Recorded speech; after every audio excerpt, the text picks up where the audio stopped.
yung impeachment na niluluto nila kay VP Sara, yung pagpapakulong nila ng 24 hours kay Spokes Harry. Tara na pagkwentuhan natin yun sa EDSA. Wala nang patumpik-tumpik pa. Hirap na kayo sa buhay, nag-iinarte pa kayo dyan. Huwag puro comments, okay? Kung hindi naman tayo manggugulo, magkikwentuhan lang tayo. Unang-una, allergy sila sa EDSA. Ahayaan nyo ba na 4 na taon pa nating titiisan ang pamumuno ng isang addict, ng first addict family?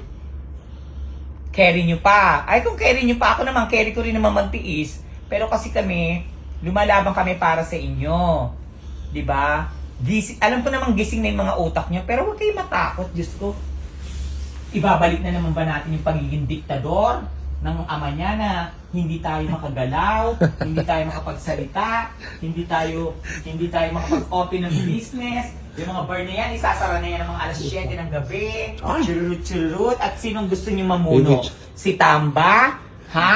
Yan ba ang gusto nyo mamuno? Si Romualdez na maging Prime Minister ng bansang Pilipinas? Tapos si BBM, pagtutulungan tayo ng mga pamilyang yan, na yung mga ginagastos nila ay galing sa tax natin.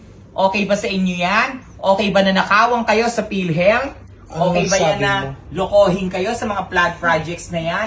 Nasaan ang pera? Nasaan na? Ang ina nyo! Kaya tara na. Sa EDSA.